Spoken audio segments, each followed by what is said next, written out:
Hello, I'm back. This is actually the afternoon of when I recorded episode 2 about the basic toy models, but through the magic of not releasing stuff right away, this will probably be a few days afterwards.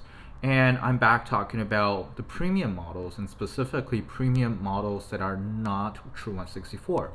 Now, personally, this is what I refer to as the awkward zone of 164 of premium stuff because they're really nice. A lot of these brands I really love. I think a lot of them are super high quality, and a couple of them I might think are make better looking things than the true 164 stuff. But for collectors, I don't know about everyone else. Like obviously, I can only speak for myself, but I like things looking right next to each other and having them adhere to a proper scale. And in this case, 164 to me is pretty important when I'm getting to the premium stuff. If I'm getting something like a couple of dollars, then it doesn't really matter, right? Especially from the company's point of view, they're designed. These cheaper toy models are designed to be toys. They're designed to roll, to be rolled. They're designed to go down tracks and boosters and stuff, but these things are the ones you see in front of me. They're designed to be collector's items. They're designed to put on a shelf and put in dioramas, and as such, I think scale is pretty important, and these not being true on 64 to me is unfortunately a negative. This is why I think it's a bit unfortunate because a lot of the Hot Wheels stuff, for instance, the Giant Lightning stuff, are really nice, but for the price, I'd rather get like an M2 machines or a Greenlight or an Auto World that adhere to 164. Anyway, this is my opinion why I call it awkward. You might completely disagree, and obviously that's fine. We all have our opinions, right? But so these are 7 companies that make these models, and I'll go in depth talk about them, and yeah, hope you enjoy. So obviously the first one, the most important one, will be Hot Wheels, and Hot Wheels premiums have 3 major lines. I would say the first, obviously, this is car culture, and this is pretty much the bread and butter of Hot Wheels collecting right now, not including RLC, the Red Lion Club, which is very exclusive, very hard to get. I don't have any of those models. Maybe I will one day, but honestly, I can't justify getting them for like secondary market value. That's just insane. Let's just put it this way. In my opinion, it's insane. Um, but other than RLC, this is the bread and butter, right? Car culture, and these things are really nice. They are not one true 164 obviously, but they have a metal body and a metal base, so they're really heavy and nice on the hand. They got rubber tires, so which is really cool. Yeah, out of all of the premium models, I'd say Hot Wheels still roll the best. Now, obviously, Matchbox rolls really well. The Mesa ones roll really well. Jito rolls very well. Johnny Lightning, not always, but nothing rolls as good as Hot Wheels while still being a rubber tire. Well, maybe Atomic Limited Vintage, but that's a story for another day. Yeah, you can see these things have all deco on 4 sides, on all 5 sides if needed, but that's not always the case. Car culture used to be like a secondary premium. So back in the days, like the first couple of years, you can get car culture model with metal body, metal base, and rubber tires, but for instance, might not have front deco. Another important Hot Wheels premium line would be retro entertainment, or right now just called entertainment. For instance, that's how you can get a time machine from Back to the Future. I plan on watching those movies one day. I missed out on a lot of classic movies from like the 80s and 90s when I was growing up because not being American and all that, just had completely different pop culture stuff. But still, this is a very good looking DeLorean, obviously, and yeah, it's really cool. And I think these things have always been like the high tier of Hot Wheels premium. So when car culture still only had the 3 side deco rule, all of these entertainment stuff had 5 side. Now, probably the one that's a bit of a less desirable than car culture and less desirable than entertainment would be pop culture. Now, pop culture is exactly what you would imagine as pop culture, and these cars are usually models with super large side real estate, so you get a lot of space to work on the deco, the art, I could get them for like movies like Star Wars and comic books like Peanuts and Marvel and DC. There's a Nestle stuff like Beatles, anything you can think of. I I'm using Star Trek because of course I am. These things are look really good, and some of them are licensed, some of them are not. For instance, this Deco Delivery in front of you is a Hot Wheels original model, but it still looks really good. And if you like a particular franchise, a particular property, you can get a lot of these Hot Wheels models. I think they look really good. I saw a video by Nerd Cubed on the models he got, and the from the same series, the one with Captain Kirk is really really funny. I suggest you look at that if you haven't seen it, and I do hope to get one day. There are other lines. Wow, I'm just full of words today. There are other premium Hot Wheels lines, but I feel like a lot of them can fit nicely into these three, what I call the major ones. For instance, the Boulevard can fit under car culture pretty easily. Fast and the Furious can be put under entertainment. So these are the big three I'm going to talk about. Really, really nice. But the only problem I have with these models is that, oh, by the way, they also have some of the best quality control I've seen after sampling all these models. I've talked about how I don't like the quality control for basic Hot Wheel models, especially their paint job, but premium ones so far I haven't got one that's like particularly bad. The Mercedes Team Transport I got was missing a little bit of black paint, which I had to reapply a little, but other than that everything else has basically been perfect. But one complaint I have is that they still adhere to the 4-piece rule, referring to like the number of pieces that are in the body. Obviously that's not counting like the wheels, the tires, the axles, but if you don't know what I'm talking about, a basic Hot Wheels vehicle, the body only has 4 pieces. That's usually the base, the body, basically like the outer casing. There's an interior, and there's also the windshield, like the whole glass, the whole clear plastic is 1 piece. So there's 4 pieces. A lot of companies, including a lot of companies I'm going to show you in just a second, have more pieces, especially for their premium models, but Hot Wheels pretty much only has 4 now. Some of the stuff that's designed specifically for premium has more than 4 pieces, but that's a bit more of few and far between. But some of their best stuff are like this. This is the Mazda 787B, and it has an opening hatch, back hatch, that shows you the intricate engine details, and having a removable part obviously adds to the number of parts in this model, and that's why it's one of my favorite models. I mean, truth be told, I actually would rather it without the opening hatch, because the lines look a bit weird after you put it back, but still it's just so intricate and so detailed. But the stuff I'm more talking about is like other companies might have like a separate piece for the headlights as a clear plastic insert, that kind of stuff, which just makes the model so much more detailed. Hot Wheels doesn't have it, and I think that's more or less a shame. Now, some Hot Wheels models are true 164, which I think is more like a coincidence than on purpose.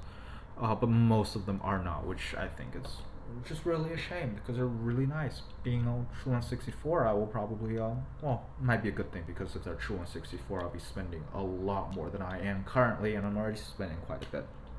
Anyway, next up is Matchbox, the other Mattel sibling. And their premium line right now is called Superfast. Now there has been others like Best of Matchbox, Globe Travelers, that kind of stuff. This one is Matchbox versions are premium models are interesting because they still have rubber tires, which literally started out by just using Hot Wheels real riders, but now they have their own stuff. And they're upgraded versions of, they have a plastic base, so they still feel about as light / as heavy as a basic Matchbox model, but they're upgraded versions of either basic models or moving parts models. And this one, obviously you can see it's upgraded moving parts model. They're pretty nice. They're fairly collectible. I'd say they're not as collectible as Hot Wheels versions, but let's see. Their moving parts are not great. I think Major Red does it better, and Tomica does it better. You can see after I close it, you can see obviously this is not perfectly lined up, and which is pretty much a shame. And they're pretty innovative with their opening parts in general. The Renault Trésor, or however you pronounce it, is very innovative. The BMW i8 is very innovative with the way you can open up like so. But the problem with the Trésor and the i8 as well, you can see the door is made of plastic while the body is made of metal, and subsequently you can see they don't look right. And if you close the doors, you can really see they don't look alike, and there's a huge gap here. So honestly, after getting this, I was like, man, I'd rather just get one without opening parts. I'd rather just get a basic model. And I think from a company, you don't want your customers thinking they'd rather get the cheaper model. I think that's yeah, which is quite a shame because, like I said, they're really innovative. Next up is a Johnny Lightning. Johnny Lightning is owned by Round 2. Is this thing not getting enough light? Yeah. Alright. Johnny Lightning is really nice, honestly. This is a company that makes me really think, oh man, if only they make stuff in True 164. Because they're super high quality. You can see they have a lot of pieces. They're super high detail. Like, just look at the license plate. They pretty much always have perfect quality control, except for one thing, that is the wheels. I mean, the wheels are good, but the tires are not usually good. This one rolls pretty well, but not all of them. A lot of them have a pretty bumpy ride. And yes, opening parts. There's not a lot to see, but yeah, this thing opens up. And Johnny Lightning does a lot of, they have a lot of models based on a wide variety of vehicles, and some of them are actually original designs as well, so it's pretty cool. I think they have a better quality control than their True 164 counterpart, and that is Auto Road. And Auto Road only does American vehicles, and you can see I can get a Jaguar E-Type.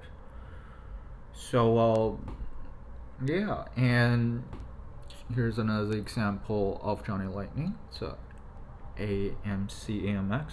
Just look how gorgeous it is. It's not a Hot Wheels red line, although it might look like that.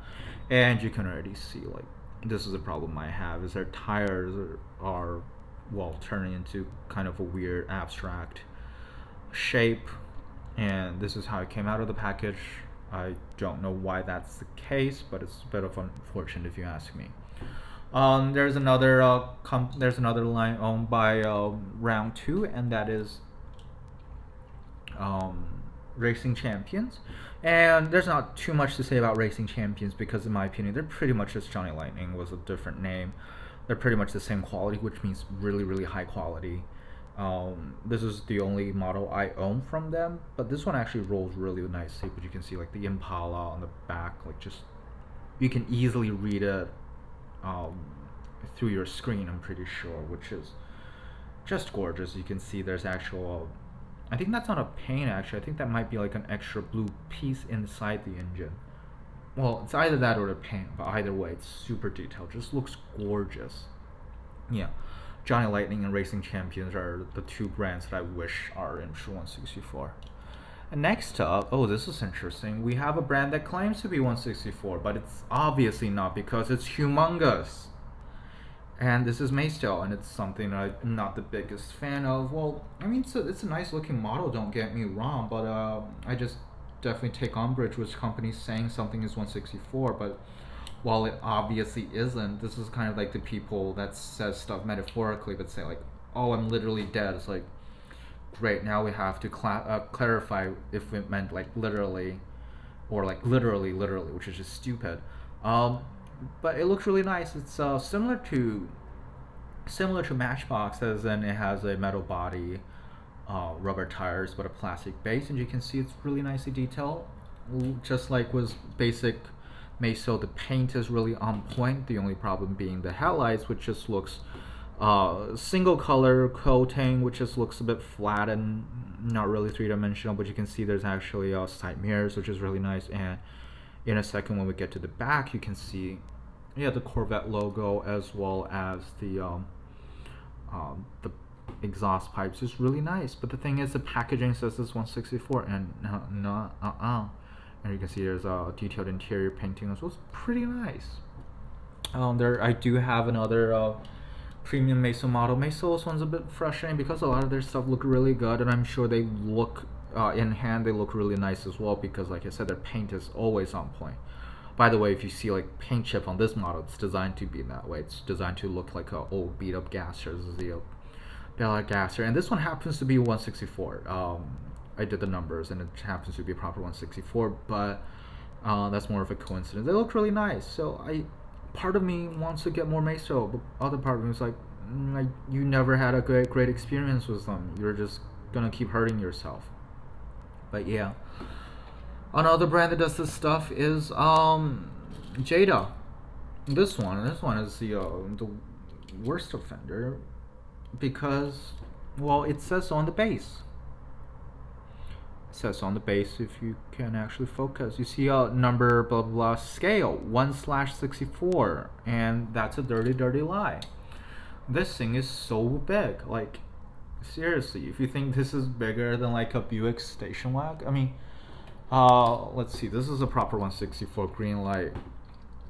Yeah, and you're not. This is not 164. I'd be surprised if this is like 160. But I mean, you can put it like next to like Welly and Brago, and they probably look right. But this looks really nice, by the way. If you haven't noticed, really nicely detailed metal body, metal base. Although it's not super heavy. Maybe it's just like a different type of metal, or if it's not a lot of it being used. You can see there's a bit of a paint problem right here. I don't know how common this will be. Yeah, the biggest problem is just it's not true 164 as they claim to be. Now this model doesn't have scale on the bottom. No, it does not. Just double checking, but the package says it's 164, and again, this is too big. I don't think this is like 160, but it's definitely larger than 164, and this is a Chrysler PT Cruiser, which is honestly just an ugly car, so I don't blame Jada for not doing this right. But you see how nice the wood paneling details look? Look at that. I don't think I've ever seen, oh, I don't think Hot Wheels has done anything with wood paneling, but man, I wonder if Hot Wheels has that kind of technology. As you can see, it's got a lens plastic headlight, which probably is just a windshield piece, but also has a chrome front, which is a different piece. Might be the same as this piece, but I don't know. But do you understand what I was talking about when I say Hot Wheels could use a few more pieces? Because like other brands do that, and they can still offer product at around the same price, if not cheaper. So Hot Wheels, but the thing with Hot Wheels Premium is they have to, most of the time they have to put into consideration if that's easily modifiable into a basic model, or a lot of the time they're just basic models with a just with a base switch to metal and different wheels and tires. So, which is a shame, because other companies can do this quality stuff, and even though they're, again, Jada's dirty liar that keeps saying this is 164, which it obviously isn't, but their stuff is so quality. Yeah. And one more oddball brand. I probably talked about this a few times as well. This is Grell. Now, I got this secondhand, so it's, there's like paint chips and scuffs on the windshield. I don't know if this came out of the package like that, or it's just because it's used. They're really nice. I don't think this. They don't have a basic range as far as I know. So, as far as I'm concerned, all of their stuff are premium, and these ones have a metal body and a plastic base.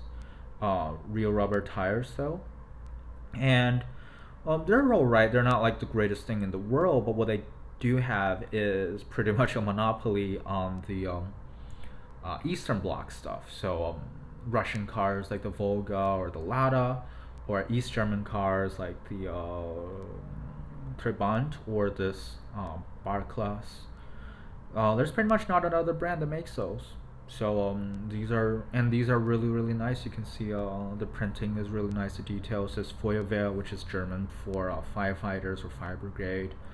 It's really nice if you're into this kind of car culture, or if you're have those, you know, nostalgia for the East. Ooh, I think those are really nice models. I would love to collect more, but they're just not accessible in the United States, and you have to get them imported from Germany, which very few are willing to do. So if I go to Germany, Siku, Norev, and you bet. Well, I'm also getting Shuko, but Shuko is slightly more accessible in the United States. But you bet your ass I'm going to get myself some Grell.